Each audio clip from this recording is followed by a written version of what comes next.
जय श्री हरि विष्णु श्रोताओं।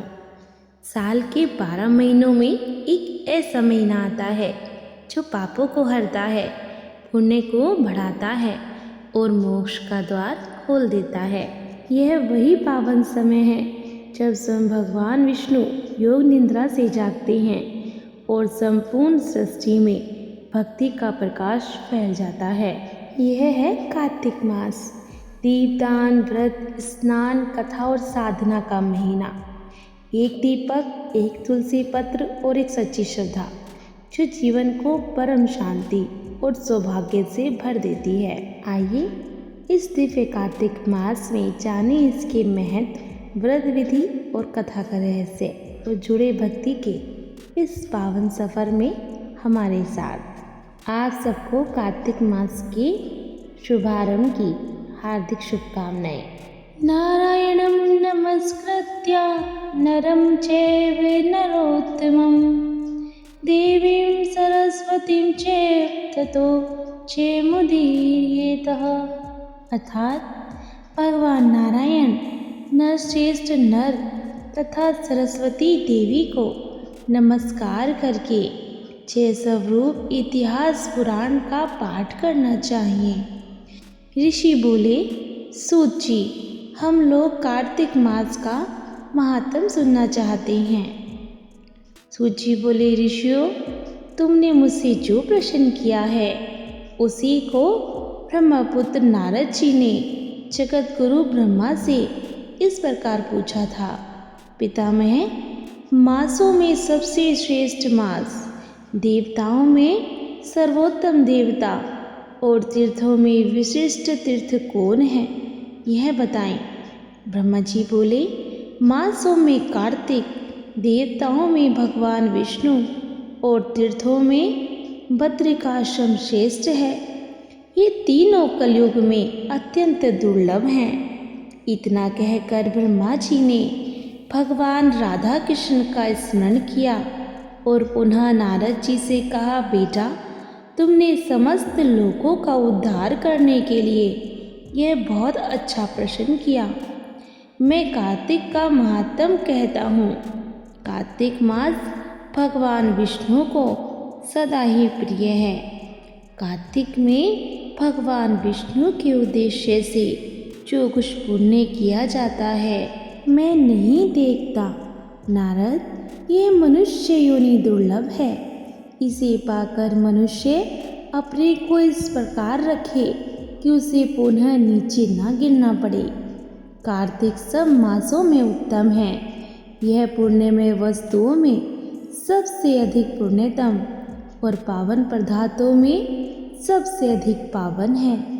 इस महीने में 3300 देवता मनुष्य के सन्निकट हो जाते हैं और इसमें किए हुए स्नान, दान, भोजन, व्रत, तिल, धेनु, स्वर्ण, रजत, भूमि, वस्त्र आदि के दानों को विधि पूर्वक ग्रहण करते हैं। कार्तिक में जो कुछ दिया जाता है, जो भी तप किया जाता है, उसे सर्वशक्तिमान भगवान विष्णु ने अक्षय फल देने वाला बतलाया है। भगवान विष्णु के उद्देश्य से मनुष्य कार्तिक में जो कुछ दान देता है उसे वह अक्षय रूप में प्राप्त करता है। उस समय अन्नदान का महत्व अधिक है। उससे पापों का सर्वथा नाश हो जाता है। जो कार्तिक मास प्राप्त हुआ देख पराये अन्न को सर्वथा त्याग देता है वह अधिकश यज्ञ का फल प्राप्त करता है। कार्तिक मास के समान कोई मास नहीं, सतयुग के समान कोई युग नहीं और वेदों के समान कोई शास्त्र नहीं और गंगा जी के समान दूसरा कोई तीर्थ नहीं है। इसी प्रकार अन्नदान के सदृश दूसरा कोई दान नहीं है। दान करने वाले पुरुषों के लिए न्यायोपार्जित द्रव्य के दान का सुअवसर दुर्लभ है। उसका भी तीर्थ में दान किया जाना तो और भी दुर्लभ है। मुनिश्रेष्ठ, पाप से डरने वाले मनुष्य को कार्तिक मास में शालिग्राम शिला का पूजन और भगवान वासुदेव का स्मरण अवश्य करना चाहिए। दान आदि करने में असमर्थ मनुष्य प्रतिदिन प्रसन्नतापूर्वक नियम से भगवान नामों का स्मरण करे। कार्तिक में भगवान विष्णु की प्रसन्नता के लिए विष्णु मंदिर अथवा शिव मंदिर में रात को जागरण करें। शिव और विष्णु के मंदिर ना हो तो किसी भी देवता के मंदिर में जागरण करें। यदि दुर्गम वन में स्थित हो या विपत्ति में पड़ा हो तो पीपल के वृक्ष की जड़ में अथवा तुलसी के वनों में जागरण करें। भगवान विष्णु के समीप उन्हीं के नामों और लीला कथाओं का गायन करें। यदि आपत्ति में पड़ा हुआ मनुष्य कहीं अधिक जल ना पावे अथवा रोगी होने के कारण जल से स्नान ना कर सके तो भगवान के नाम से मार्जन मात्र कर ले। व्रत में स्थित हुआ पुरुष यदि उद्यापन की विधि करने में असमर्थ हो और व्रत की समाप्ति के बाद उसकी पूर्णता के लिए केवल ब्राह्मणों को भोजन करावे, जो स्वयं दीप दान करने में असमर्थ हो वह दूसरों के बुझे हुए दीपक को जला दे और हवा आदि से यत्नपूर्वक उसकी रक्षा करे। भगवान विष्णु की पूजा न हो सकने पर तुलसी अथवा आंवले का भगवत बुद्धि से पूजन करें। मन ही मन भगवान विष्णु के नामों का निरंतर कीर्तन करता रहे। गुरु के आदेश देने पर उनके वचन का कभी उल्लंघन ना करे। यदि अपने ऊपर दुख आदि आ पड़े तो गुरु की शरण में जाए। गुरु की प्रसन्नता से मनुष्य सब कुछ प्राप्त कर लेता है। परम बुद्धिमान कपिल और महातपस्वी सुमति भी अपने गुरु गौतम की सेवा में अमरत्व को प्राप्त हुए हैं। इसलिए विष्णु भक्त पुरुष कार्तिक में सब प्रकार से प्रयत्न करके गुरु की सेवा करें। ऐसा करने से उसे मोक्ष की प्राप्ति होती है। सब दानों से बढ़कर कन्यादान है, उससे अधिक विद्यादान है और विद्यादान से भी गोदान का महत्व अधिक है और गोदान से बढ़कर अन्नदान है, क्योंकि यह समस्त संसार अन्न के आधार पर ही जीवित है। इसलिए कार्तिक में अन्नदान अवश्य करना चाहिए। कार्तिक में नियम का पालन करने पर अवश्य ही भगवान विष्णु का सारूप्य एवं मोक्षदायक पद प्राप्त होता है। कार्तिक में ब्राह्मण पति पत्नी को भोजन कराना चाहिए, चंदन से उनका पूजन करना चाहिए, अनेक प्रकार के वस्त्र रत्न और कंबल देने चाहिए। ओढ़ने के साथ ही रुईदार बिछावन, जूता और छाता भी दान करने चाहिए। कार्तिक में भूमि पर शयन करने वाला मनुष्य युग युग के पापों का नाश कर डालता है। जो कार्तिक मास में भगवान विष्णु के आगे अरुणोदय काल में जागरण करता है और नदी में स्नान, भगवान विष्णु की कथा का श्रवण, वैष्णवों का दर्शन तथा नित्य प्रति भगवान विष्णु का पूजन करता है, उसके पितरों का नरक से उद्धार हो जाता है। अहो, जिन लोगों ने भक्ति पूर्वक भगवान विष्णु का पूजन नहीं किया वे इस कलयुग की कंदरा में गिरकर नष्ट हो गए, लुट गए। जो मनुष्य कमल के एक फूल से देवताओं के स्वामी भगवान कमलापति की पूजा करता है वह करोड़ों जन्मों के पापों का नाश कर डालता है। मुनि श्रेष्ठ, जो कार्तिक में 1,00,000 तुलसी दल चढ़ाकर भगवान विष्णु की पूजा करता है वह एक एक दल पर मुक्ता दान करने का फल प्राप्त करता है।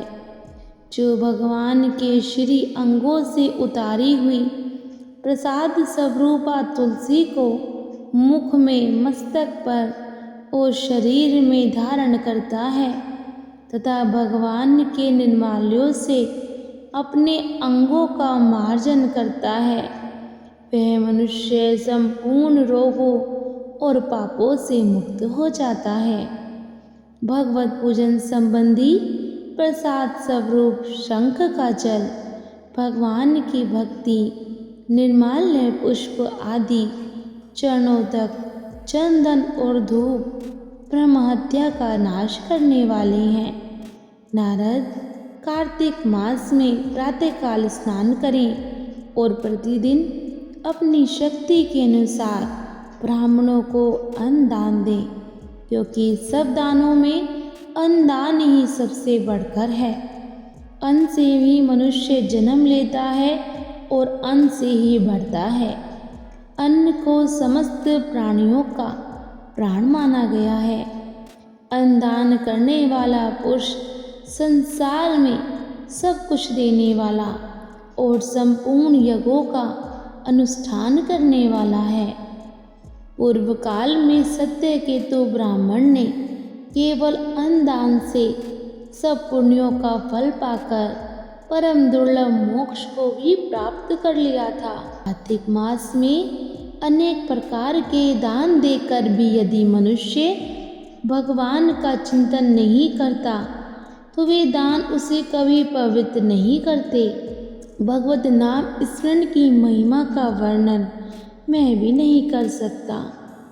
गोविंद गोविंद हरे मुरारी, गोविंद गोविंद मुकुंद कृष्ण, गोविंद गोविंद रथांग पाणि, गोविंद दामोदर माधवेति, हे कृष्ण हे यादव हे सखेति।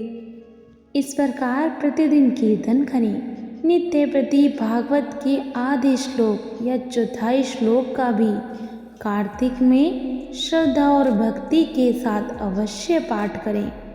जिन्होंने भागवत पुराण का श्रवण नहीं किया, पुराण पुरुष भगवान नारायण की आराधना नहीं की और ब्राह्मणों के मुख रूपी अग्नि में अन्न की आहुति नहीं दी, उन मनुष्यों का जन्म व्यर्थ ही गया। देवर्षि, जो मनुष्य कार्तिक मास में प्रतिदिन गीता का पाठ करता है, उसके पुण्य फल का वर्णन करने की शक्ति मुझ में नहीं है। गीता के समान कोई शास्त्र ना तो हुआ है और न होगा। एकमात्र गीता ही सदा सब पापों को हरने वाली और मोक्ष देने वाली है। गीता के एक अध्याय का पाठ करने से मनुष्य घोर नरक से मुक्त हो जाते हैं, जैसे जड़ ब्राह्मण मुक्त हो गया था। 7 समुद्रों तक की पृथ्वी का दान करने से जो फल प्राप्त होता है, शालिग्राम शिला के दान करने से मनुष्य उसी फल को पा लेता है। अतः कार्तिक मास में स्नान तथा दान पूर्वक शालिग्राम शिला का दान अवश्य करना चाहिए। बोले विष्णु भगवान की जय। तो श्रोताओं, आपने सुना कार्तिक मास का अद्भुत महात्म, वो महीना जिसमें हर एक पूजा, हर एक दीप भगवान विष्णु और महादेव दोनों की कृपा दिलाता है। कहते हैं जो व्यक्ति इस पवित्र मास में थोड़ा भी भजन कीर्तन करता है, थोड़ा भी दान पुण्य करता है, उसका जीवन स्वयं भगवान संवार देते हैं। अगर आपको ये आध्यात्मिक यात्रा पसंद आई हो तो वीडियो को लाइक ज़रूर करें और अपने दोस्तों परिवार वालों में शेयर करें। और अगर आप पहली बार आए हैं तो चैनल को सब्सक्राइब करके घंटी का निशान दबाना ना भूलें।